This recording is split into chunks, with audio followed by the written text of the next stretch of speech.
जब से मैंने अध्यक्षा पद से रिजाइन करा है, पूरी की पूरी दिल्ली सरकार उतारू हो गई है कि किसी भी तरीके से दिल्ली महिला आयोग के ऊपर ताला लग जाए। वो आज दर दर की ठोकरें खा रही है क्योंकि 8 महीने से उनको सैलरीज नहीं दी गई हैं। हम ये भी देख रहे हैं कि दिल्ली सरकार ने दिल्ली महिला आयोग का इस साल का बजट 30% घटा दिया और अब तो हद हो गई 181 विमेन हेल्पलाइन। उस 181 हेल्पलाइन को दिल्ली सरकार ने बंद कर दिया। तो मैंने मुख्यमंत्री जी को, अरविंद केजरीवाल जी को पत्र लिखा है कि वो ऐसा कैसे कर सकते हैं। 8 साल में दिल्ली महिला आयोग ने 1,70,000 केसेस की सुनवाई करी है, पर जब से मैंने अध्यक्षा पद से रिजाइन करा है, पूरी की पूरी दिल्ली सरकार उतारू हो गई है कि किसी भी तरीके से दिल्ली महिला आयोग के ऊपर ताला लग जाए। 6 महीने से दिल्ली महिला आयोग को 1 रुपया भी फंड दिल्ली सरकार द्वारा नहीं दिया गया। हमारी काउंसलर्स, लॉयर्स, स्टाफ की टीम वो आज दर दर की ठोकरें खा रही है क्योंकि 8 महीने से उनको सैलरीज नहीं दी गई हैं।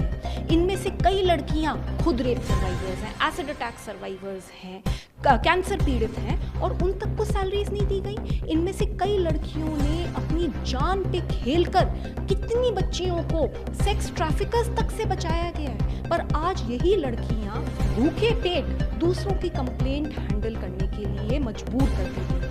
हम ये भी देख रहे हैं कि दिल्ली सरकार ने दिल्ली महिला आयोग का इस साल का बजट 30% घटा दिया है। दिल्ली महिला आयोग की अध्यक्षा का पद अभी तक खाली है, 6 महीने हो गए हैं। मेंबर्स के 2 पद खाली हैं, जिनमें से एक मेंबर तो दलित मेंबर होनी चाहिए जो कि बिल्कुल अनिवार्य है। वो पद भी पिछले 1.5 साल से खाली है और अब तो हद हो गई 181 विमेन हेल्पलाइन, जिसको दिल्ली महिला आयोग ने इतना बड़ा बनाया कि आज 2000 से 4000 कॉल्स हर दिन उस हेल्पलाइन पे आती हैं। दूर दूर से लोग आते हैं, पूरे देश के राज्यों से लोग आते हैं, टीम्स आती हैं, सरकार से टीम्स आती हैं उसको स्टडी करने के लिए। इंटरनेशनल ऑर्गेनाइजेशंस आकर इस टीम को स्टडी करती है, इसकी फंक्शनिंग को अप्रिशिएट करती है और उस 181 हेल्पलाइन को दिल्ली सरकार ने बंद कर दिया। आज कितनी शर्म की बात है कि rape capital of the world जिस राज्य को माना जाता है, उसकी 181 विमेन्स हेल्पलाइन बंद हो गई है। ये जो हमने टीम बनाई थी, ये जो हमने सिस्टम बनाया था, कभी भी अगर आप 181 हेल्पलाइन पे कॉल करोगे तो वहां से तुरंत एक लड़की आपके पास आती है और आपकी मदद करती है। पुलिस स्टेशन आपको लेके जाती है, हॉस्पिटल्स लेके जाती है। हजारों लड़कियों को हमने इस तरीके से रेस्क्यू करा। आज यही हेल्पलाइन बंद कर दी। तो मैंने मुख्यमंत्री जी को, अरविंद केजरीवाल जी को पत्र लिखा है कि वो ऐसा कैसे कर सकते हैं। क्यों महिलाओं से दुश्मनी निकाली जा रही है, क्यों महिला आयोग के साथ इस तरीके से खिलवाड़ किया जा रहा है। जिस राज्य का महिला आयोग ही सशक्त नहीं होगा, उस राज्य की महिलाएं कैसे बचाई जाएंगी। क्या वजह है, आपको क्या लगता है कि सरकार सिस्टमैटिक तरीके से पूरे आयोग मैं ऐसा मानती हूँ कि सरकारें नहीं चाहती कि महिलाएं सशक्त हों। मैं ये मानती हूँ कि सरकार को जो महिलाएं सवाल उठाती हैं उनसे परेशानी है, उनसे परहेज है। आज दिल्ली महिला आयोग की एक बहुत बड़ी टीम है। आज दिल्ली सरकार जो सैलरी नहीं दे रही है उससे भी 700 फैमिलीज अफेक्ट हो रही हैं डायरेक्टली, क्योंकि वो डायरेक्टली टीम हमारे साथ काम कर रही है। तो इतनी सशक्त महिलाएं और सशक्त हो, मुझे लगता है कि सरकार को ये रास नहीं आ रहा। नहीं तो क्या कारण हो सकता है।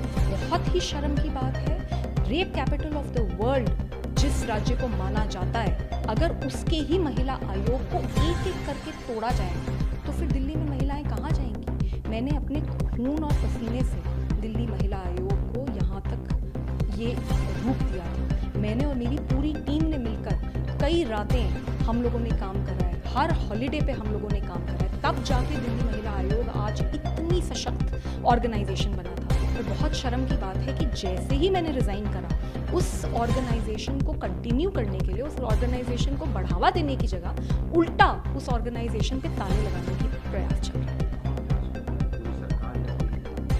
जी, मैं तो बिल्कुल मानती हूँ कि दिल्ली सरकार की जो चुनी हुई सरकार है वो बिल्कुल ये काम कर रही है। नहीं तो मुझे बताइए ना, जब 6 महीने से दिल्ली महिला आयोग को फंड्स क्यों नहीं दिए गए। मुझे ये बताइए कि हमारे बजट को क्यों कम करा गया। मुझे बताइए कि 181 विमेन हेल्पलाइन बिना डिस्कशन के, बिना कंसल्टेशन के वापस छीन ली जाती है। तो दुश्मनी है तो मुझसे निकालिए ना, महिला आयोग से क्यों दुश्मनी निकाली जाती है।